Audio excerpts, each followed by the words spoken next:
Hello bachcho, let us read this given question. So the given question says that an AC voltmeter connected between the points A and B in the circuit below reads 36 volt. If it is connected between A and C, the reading is 39 volt. The reading when it is connected between B and D is 25 volt. What will be the voltmeter reading when it is connected between A and D? Assume that the voltmeter reads true RMS voltage values and that the source generated a pure AC। तो देखिए बच्चों यहाँ पे हमें voltage across ए और D यहाँ पे निकालना है। देखो what will be the volt meter reading. अब वोल्ट मीटर क्या रीड करेगा? वोल्टेज ही रीड करेगा।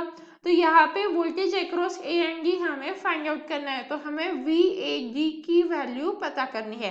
अब चलिए स्टार्ट करते हैं। उसके लिए वोल्टेज अक्रॉस इंडक्टर हमें गिवन है, राइट।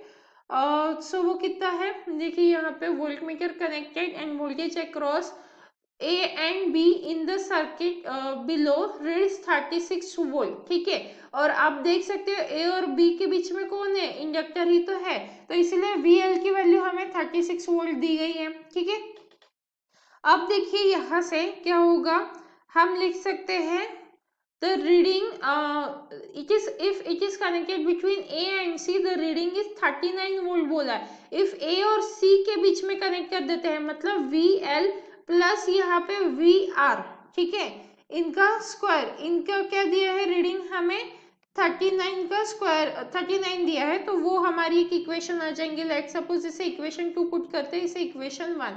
अब आगे क्या बोल रहे हो? The reading when it is connected between B and D is 25।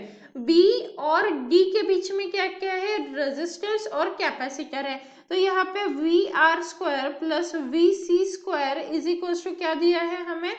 इनकी वैल्यू क्या दी है यहाँ पे? 25 का स्क्वायर, और ये हो जाएगा हमारा इक्वेशन 3।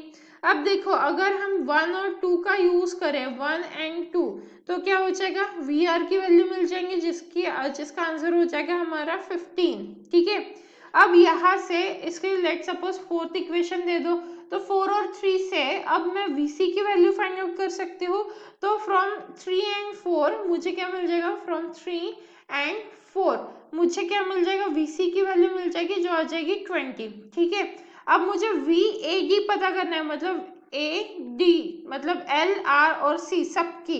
तो VAD क्या हो जाएगा? अंडर रूट ऑफ यहाँ पे VR का स्क्वायर प्लस यहाँ पे VL माइनस VC का स्क्वायर आ जाएगा, राइट। तो यहाँ से जब हम वैल्यूज को सब्स्टिट्यूट कर देंगे, देखो VR की वैल्यू क्या है? 15 है, उसका स्क्वायर प्लस VL की वैल्यू क्या है हमारे पास? 36 माइनस VC की वैल्यू है 20, इनका स्क्वायर। तो क्या आ जाएगा हमारा answer? Under root of 481। That means option A is the right answer and I hope you understood it well. All the best.